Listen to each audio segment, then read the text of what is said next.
de enzima, la R,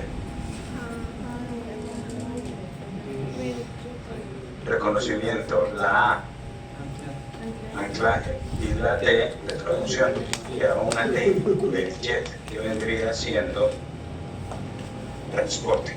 Entonces nos vamos a centrar en una de las 6 funciones que tienen entonces las proteínas de membrana. En cuanto a tipos de transporte, la célula necesita entrar y sacar diferentes cosas. Esas cosas que necesita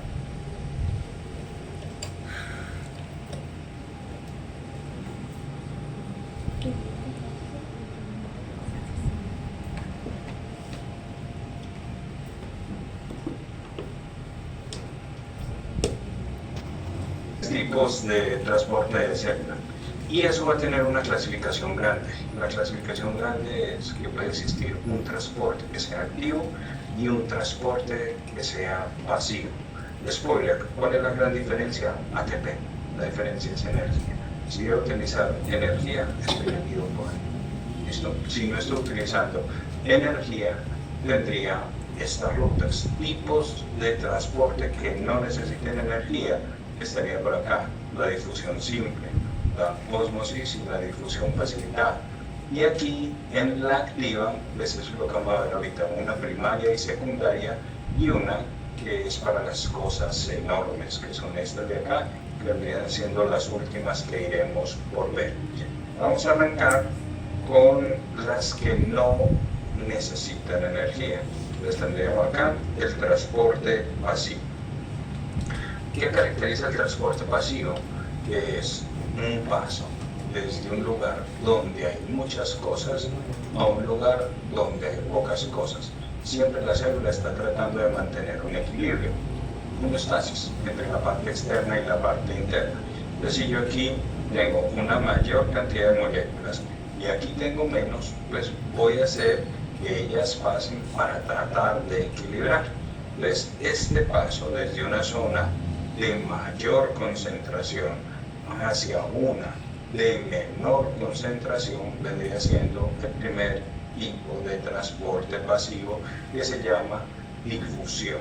Entonces están pasando a través de una membrana semipermeable, donde hay mucho a donde hay poco. Esta es una difusión simple porque no le estoy pidiendo ayuda a nadie.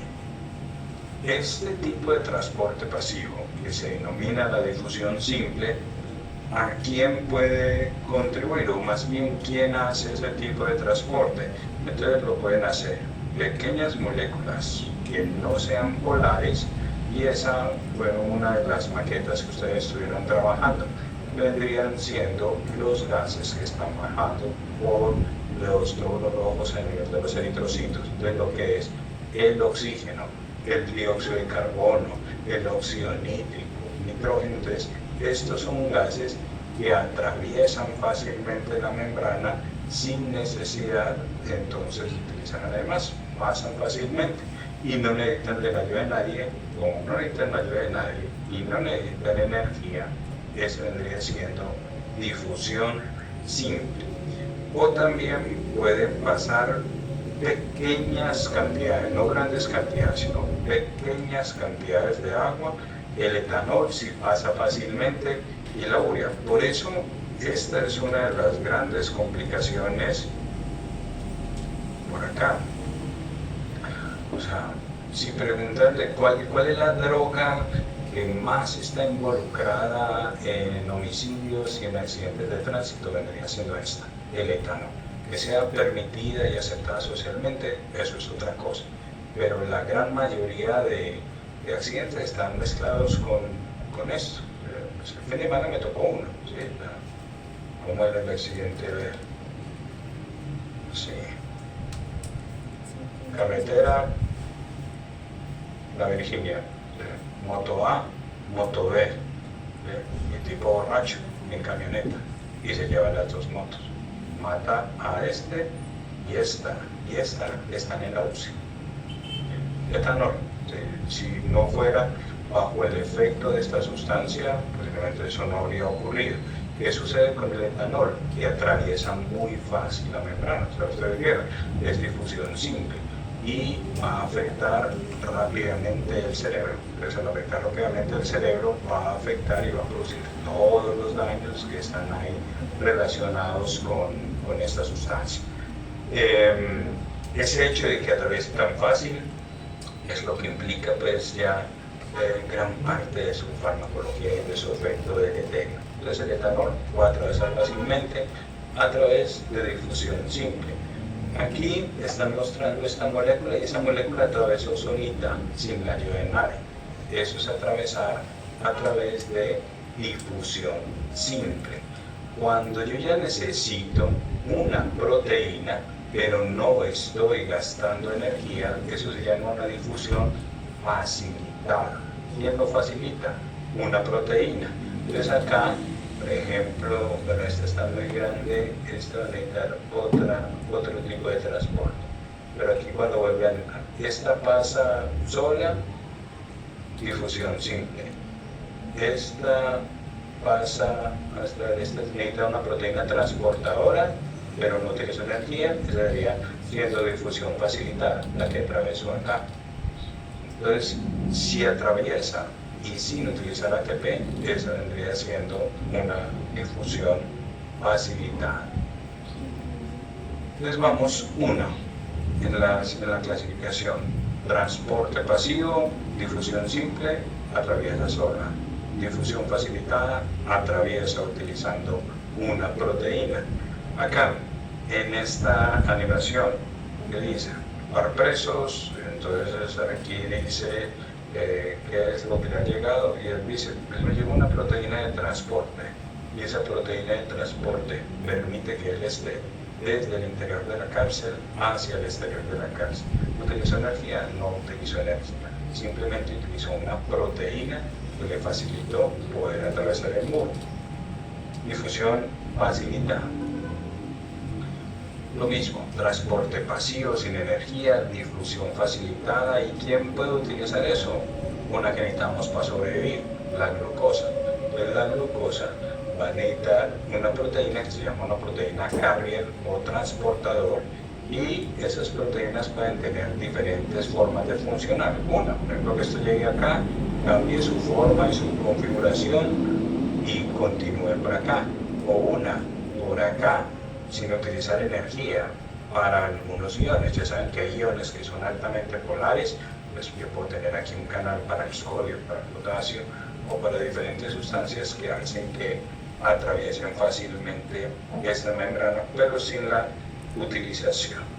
Las proteínas que se denominan carrier son proteínas que modifican su forma.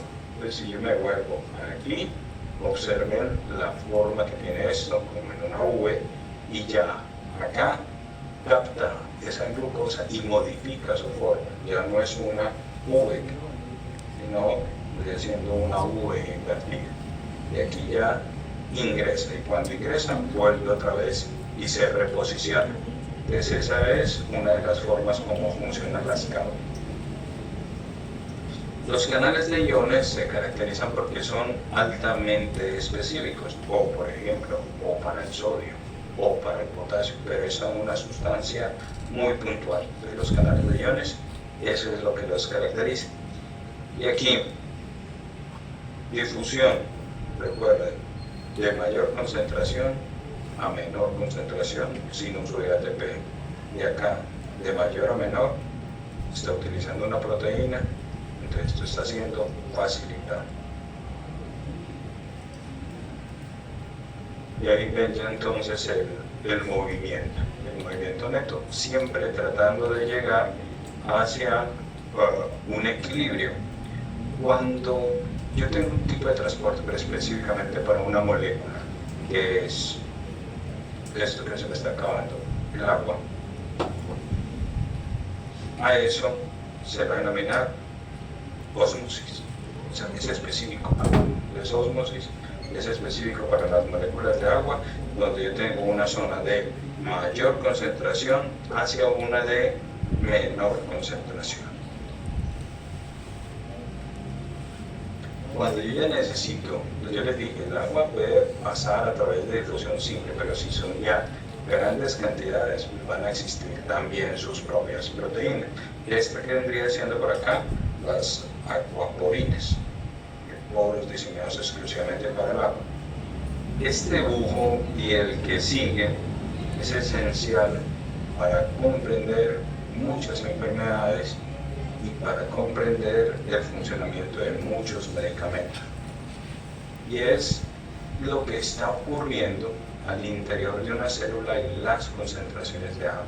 Recuerden que siempre lo que se está buscando es un equilibrio.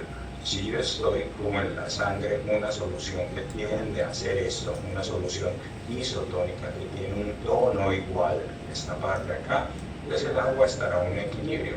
Estará entrando y está saliendo agua, y este eritrocito, este glóbulo rojo, va a tener la misma concentración. Si yo esta agua la vuelvo hipertónica, ¿y cómo la vuelvo hipertónica? Es volviéndola muy salada. Y ahí tienen que recordar un concepto de colegio: soluto y solvente. Solvente, donde yo disuelvo el agua; soluto, la parte sólida. Si estoy hablando de una sopa, solvente, el agua; soluto, la sal. Si ustedes una sopa les quedó muy salada, ¿qué es lo que hacen? Le echan más agua para disminuir eso que estaba tan salado. Si estoy en el cuerpo y el cuerpo tiene mucho soluto por fuera de la célula, tiene mucha sal, es decir, este eritrocito está en un medio ambiente demasiado salado, él lo que va a hacer es echarle agua. Él no le puede echar tomando agua desde afuera, pero sí tiene agua por dentro. Entonces, el agua que tiene aquí por dentro va a salir al exterior. ¿Qué le pasa a este eritrocito? Se deshincha y se arruga. Esto de acá es la explicación, por ejemplo, de cómo se manejan el edema cerebral. Un accidente de tránsito, alguien se golpea la cabeza, el cerebro está hinchado. Lo que se hace para los que no necesitan cirugía, pero sí sus neuronas están hinchadas, es darle soluciones hipertónicas para que las células del cerebro se deshinchen, que ese exceso de agua que tiene salga de ellas. Y también lo podrán pensar luego cuando vean cómo funcionan diferentes fármacos y lubricantes oculares, porque algunos pueden brindar una mayor capacidad de lubricación, siendo hidro, siendo lipo, pues las bases van por acá. Si yo tengo una solución hipotónica, eso significa que hay más soluto adentro. Entonces, cuando hay más soluto adentro y menos soluto afuera, ¿qué va a pasar con el agua? Es decir, como cuando el eritrocito está más salado por dentro. ¿Qué pasa con el agua? ¿Entra o sale? Entra, porque tengo que disolver esto que está aquí tan salado. Y este eritrocito tendería entonces a hincharse. Y eso es lo que va a ir pasando en estas diferentes estructuras. Si es isotónica, habrá un equilibrio; si es hipertónica, la célula tenderá a deshidratarse; y si es hipotónica, se hinchará y se hinchará. Ustedes este fin de semana no quieren estudiar parkour de la próxima y se van de piscina y están todo el día en la piscina y después se miran las manos. ¿Qué pasó? ¿Les entró agua o se les está saliendo el agua? Se está saliendo. Por eso queda arrugado. ¿Otra opinión o no? Entonces vamos a... Buen momento. ¿Ustedes ya resolvieron el enigma o no? ¿Entra agua o sale agua? Sale. Entra. Listo. Vamos a ver. Dos campos. Es por acá. Este es un cuerpo humano y está metido en una piscina donde hay más agua. ¿En la piscina o en el cuerpo? En la piscina. Entonces hay más agua. Entonces, si yo tengo algo, un cuerpo, en una estructura que hay más agua y adentro hay menos agua, ¿hacia dónde tiende el agua? Hacia afuera, hacia adentro. Hacia adentro. Entonces al cuerpo lo que hace es entrarle el agua. El enigma dice, bueno, ¿por qué arrugado? Porque arrugado debería estar aquí así. Lo que pasa es que eso no es arrugado de deshidratado, es un arrugado de hiperhidratado. Entonces nosotros tenemos la piel, y en la piel tenemos dermis, epidermis, o también tenemos una barrera que impide pues, que eso se siga acumulando. Entonces yo puedo llenar hasta cierta parte de agua la dermis y la epidermis y queda tan llena que se le van a ir formando arrugas, pero yo no voy a seguir absorbiendo agua. Si no, pues, si me chupo un aguacero quedaría pesando 90 kilos, o sea, porque si yo no soy una esponja para seguir absorbiendo agua. Entonces, lo que ocurre en una piscina cuando se les arrugan las manos es que les están dando agua a su cuerpo, solamente que existe un límite en la piel y por eso van a quedar entonces ahí las arrugas. La deducción viene de eso, de entender cómo son los movimientos que se van dando por acá, por la tierra, pero por ahí.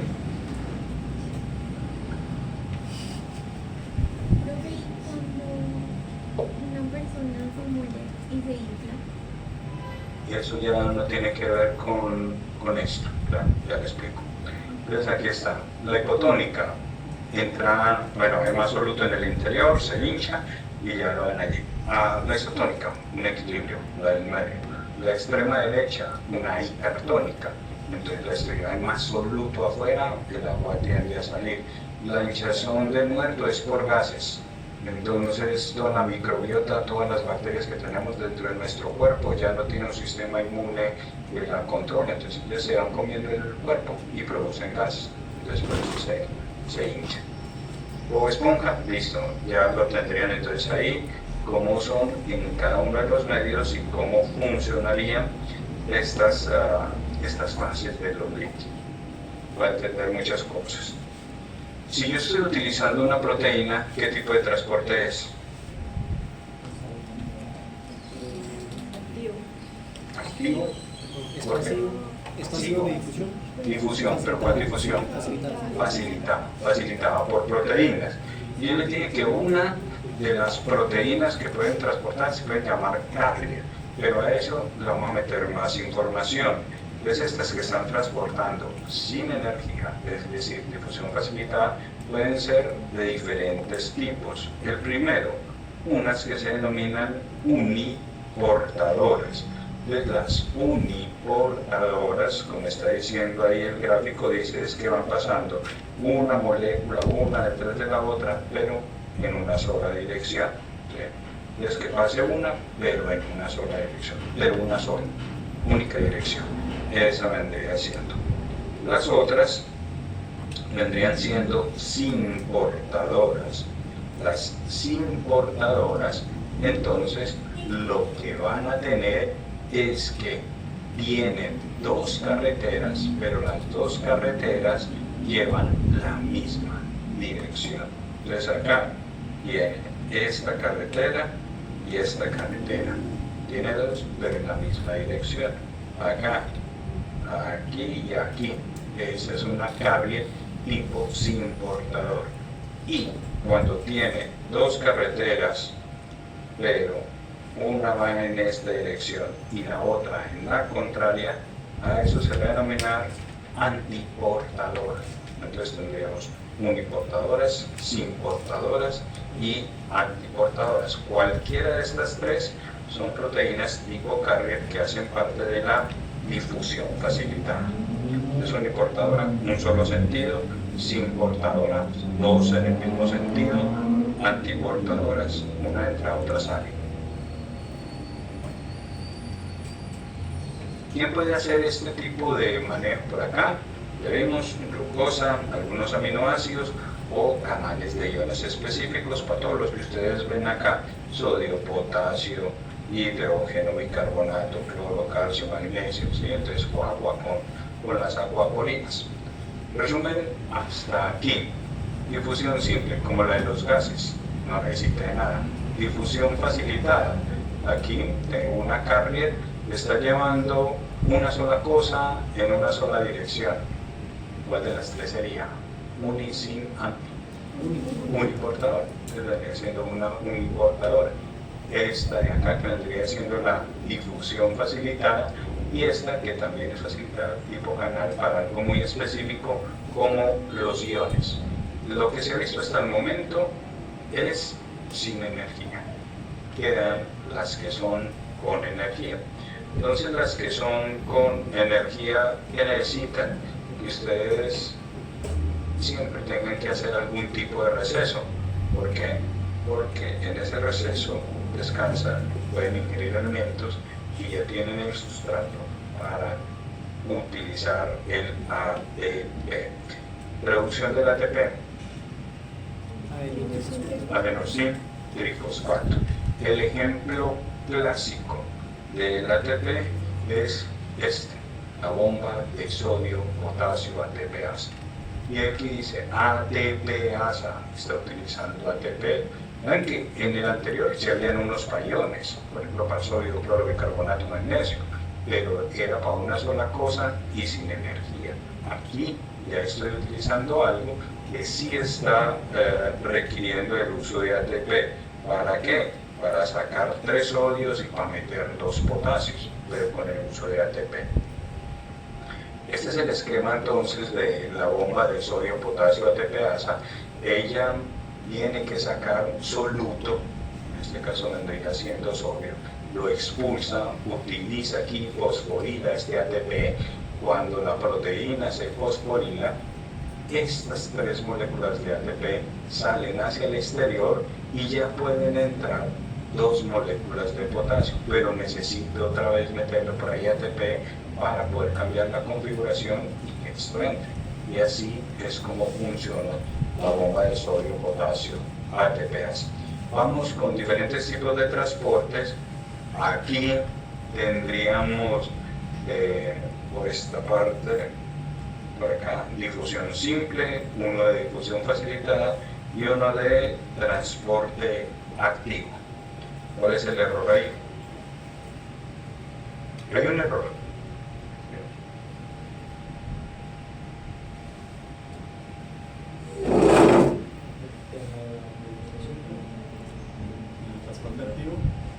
¿Cuál es el error en la de transporte activo? ¿Cuál cree? Exacto. Ese es el problema. ¿Sí? Si yo me voy aquí, de esta zona de mayor a esta de menor, estoy buscando un equilibrio, difusión simple. Esto es lo mismo, de mayor a menor. ¿Sí? Pero aquí, ¿a qué carajo yo voy a necesitar desde esta zona de mayor a una de menor? Pues varía como esta de acá. Yo utilizo el ATP, es cuando voy de una zona de menor concentración a una de mayor concentración. Entonces, si yo necesito ir contracorriente, necesito gastar energía. Entonces, si ustedes son mayoría y van a salir fácil, ¿sí?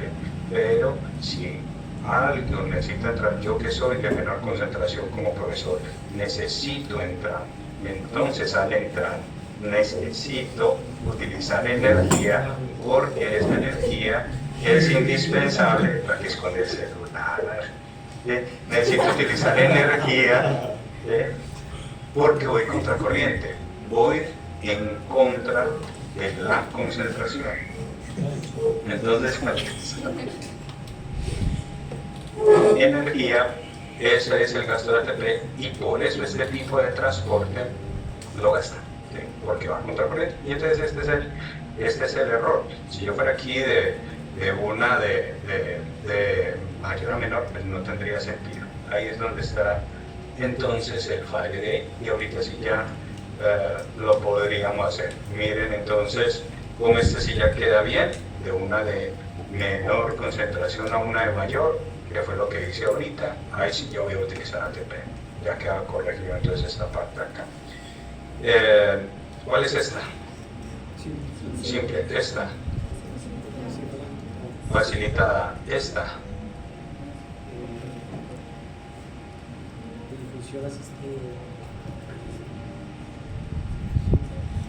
Bueno, ni con la trampa, pues, o sea.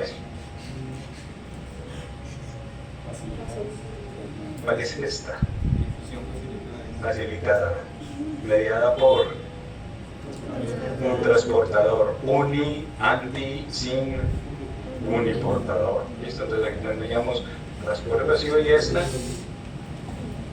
que está utilizando esto, transporte activo. Existe una que vendría siendo el transporte, esa que les dije como la bomba de sodio potasio, ese es el transporte activo primario. ¿Bien?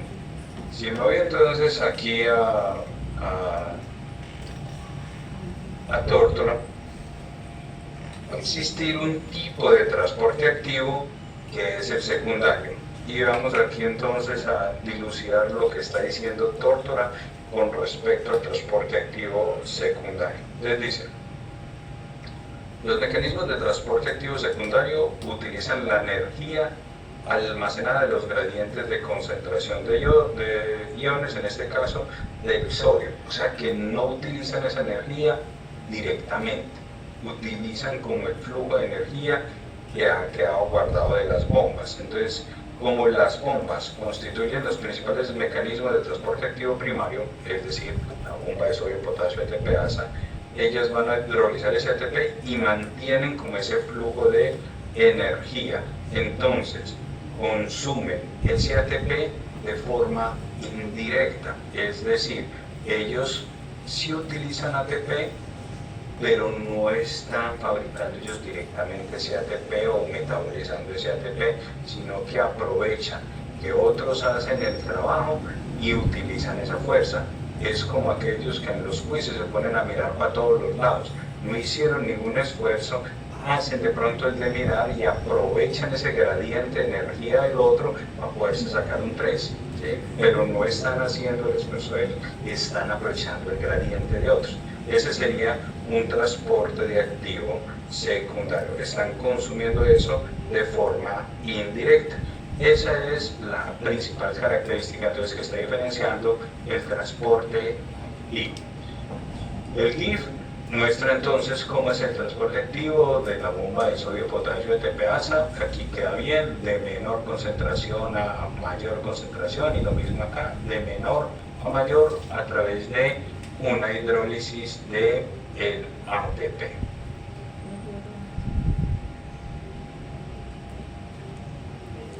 Y acá, bueno, esto era lo de antiportadores, es lo mismo. Y acá tendríamos los que ya hacen falta. Los que hacen falta es para cosas enormes. Entonces, yo tengo por aquí, bueno, estos son los que hacen falta. Transportar para cosas que sean pequeñas, pasivo, difusión simple. Un ejemplo de alguien que utilice este transporte.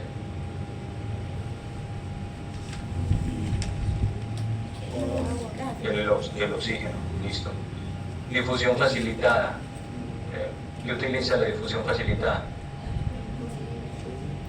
Una proteína.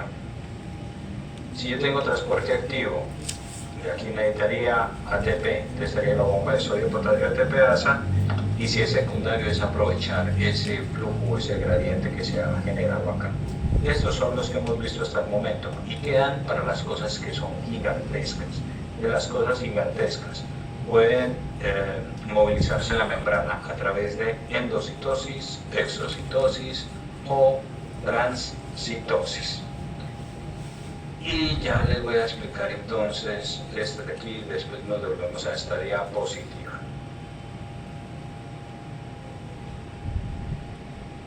Esta palabra, endo, lo que significa es hacia adentro.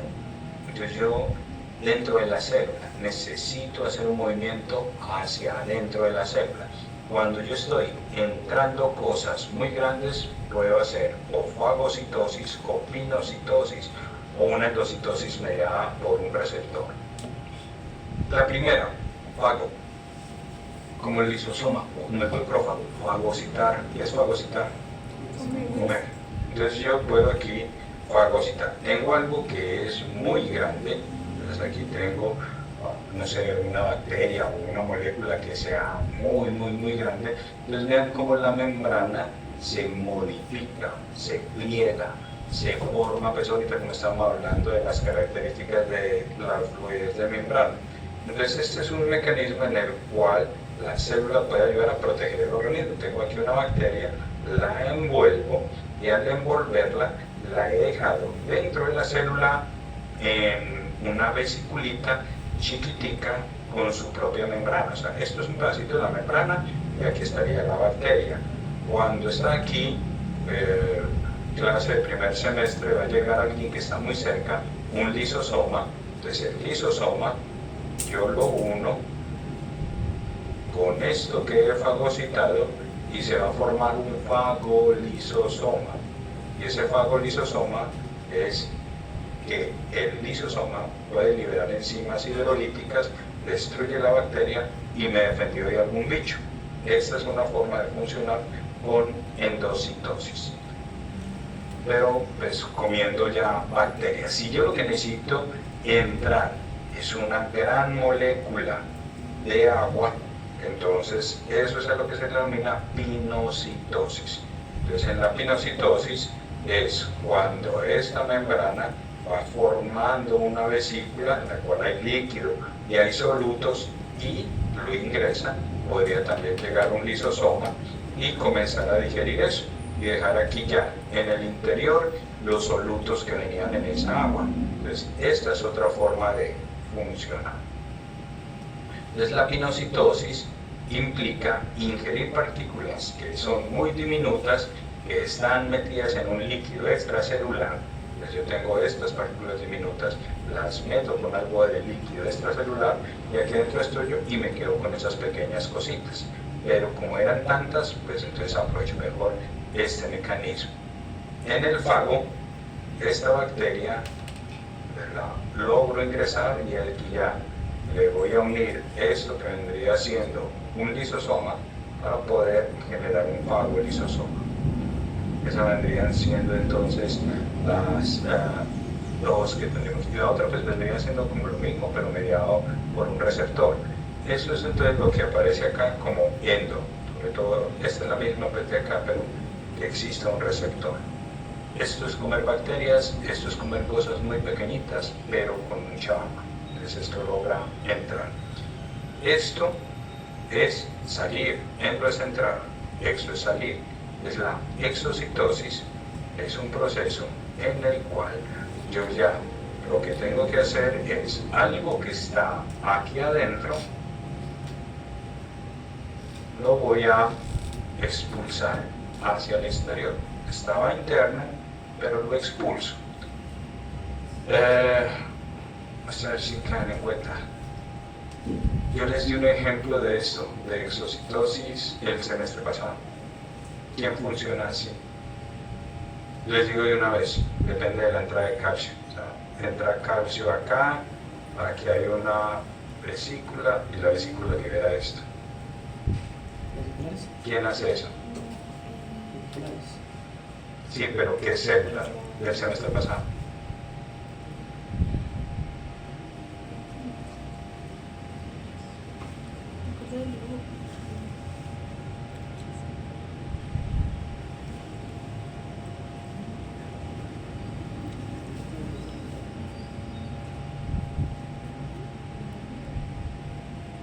¿Ya que hay un encuentro o todavía no?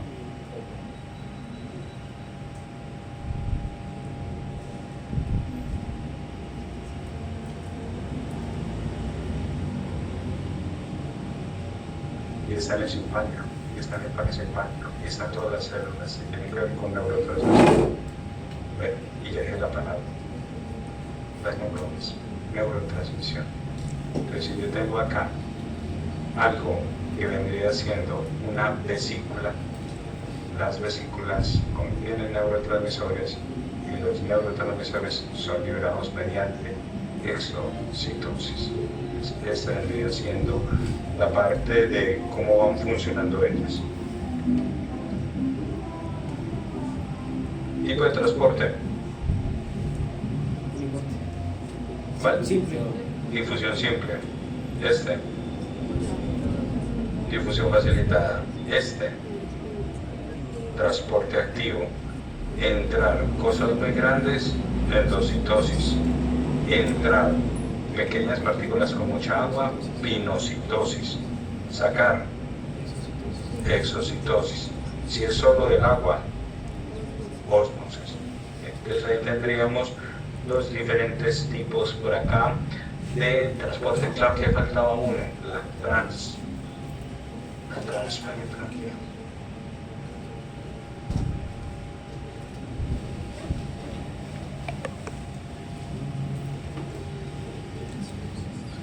Desde aquí, transitosis. Transitosis es un tipo de mecanismo de transporte que combina las dos, exo y endo, y eso se ve con mayor facilidad en las células, por ejemplo, de las tiroides. ¿Sí? Entonces, vamos a hacer aquí un bloque.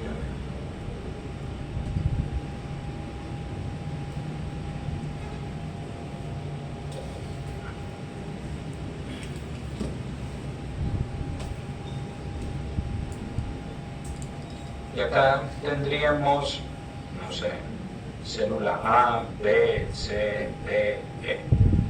Esta es la parte externa y esta es la parte interna de la propia célula. Entonces, lo que puede hacer la célula es que si ingresa algo desde el exterior hacia adentro y al mismo tiempo está pasando algo desde adentro hacia otra región, pero está sacando. Entonces, por un lado ingresa y por el otro lado saca, está combinando exo y endo. Al combinar exo y endo, a eso es a lo que se le denomina transitosis. Entonces, ese vendría siendo el último tipo de mecanismo que veríamos entonces por hoy. Esta es la imagen, entonces, es un mapa mental, perdón.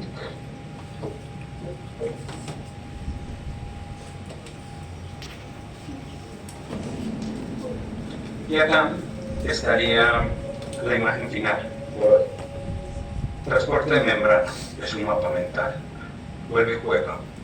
Podrían repetir la foto y estarla mirando una y otra vez, pero les va a servir más para la memoria y para aprender, pues hacerlo con la letra de ustedes, con sus colores, todo lo demás. Pero voy a decir aquí, el transporte de membrana puede ser de dos tipos, o pasivo o activo. El pasivo, que no está gastando energía. El activo sí está gastando energía. El pasivo, ¿cómo lo clasifico? O difusión simple o facilitada u ósmosis. La ósmosis es porque hay un vaso de agua. El pasivo tendría por acá la difusión facilitada y ocurre porque hay proteínas de membrana que están facilitando. La simple, pues ocurre porque las cosas van a atravesar fácilmente los fosfolípidos. Y aquí tendríamos una macrovisión de esta ruta. Y la activa yo la puedo clasificar en una, por ejemplo, transporte activo primario. O sea, puedo modificar esto con la información de hoy. Y el ejemplo clásico, la bomba de sodio y potasio ATPasa. O un transporte activo secundario, que ese es el ladrón que se aprovecha del trabajo de otros.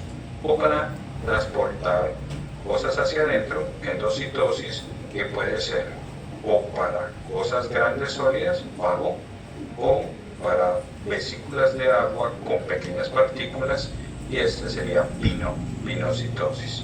Y la exocitosis sería la salida ya de sustancias. Y el ejemplo clásico pues vendría siendo ya los neurotransmisores.